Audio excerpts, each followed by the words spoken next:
was a son of Scotland, but a father to Rhodesia. Once Lord of the Kill, the Sporran and Glengarry. This is the story of his life, like many men before him. So raise your drams and drink a toast to Harry.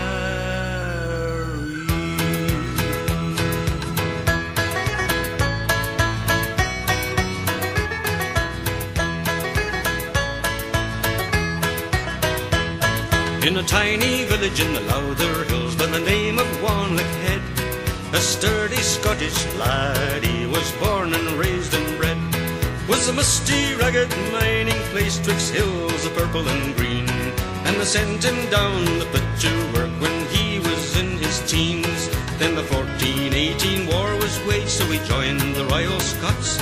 He was just 15, so they sent him home before he fired any shots. But the HLI didn't ask too much, so he took another chance, for they needed Scotland's warriors to fight the foe in France. Ram-a-dam-a-doo-dum-doo-dum-day, doff your old Glengarry, raise your drams and drink a toast to Harry. In that campaign he was wounded twice, but he lived to tell the tale. Then came the mob and he needed a job, so to Africa set sail. On the good steamship Modassa, she was all a 9,000 ton, the pride of the British India line, bound for Dar es Salaam. Mombasa, Tanga, Zanzibar, there were many a port of call. He was pleased to put foot on good dry land after many a gale and squall. Then he met an elephant hunter, Mr. Chitty was his name, who said, come to Kigoma on the Central Railway's train.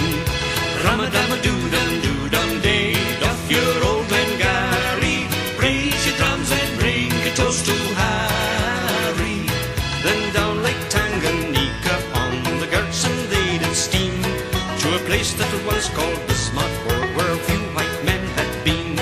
But he did not fancy hunting, so in the red African dawn, he walked the length of that great lake to a place called Abercorn.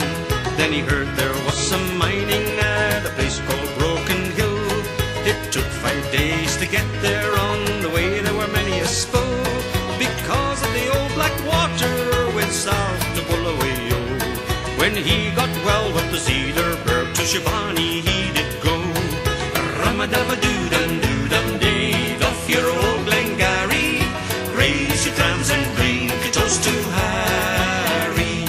He worked around Rhodesia, north, south and east and west, looking for the kind of thing that would suit his pocket best. Then came the Great Depression, so with the Mauser in his hands, returned to Tanganyika, to the Lupa gold rush lands.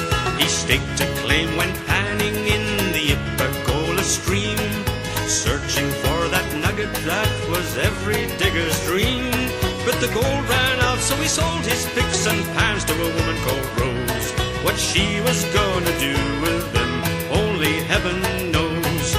Ram-a-dam-a-doo-dum-doo-dum-day, doff your old Glengarry, raise your drams and drink a toast to Harry.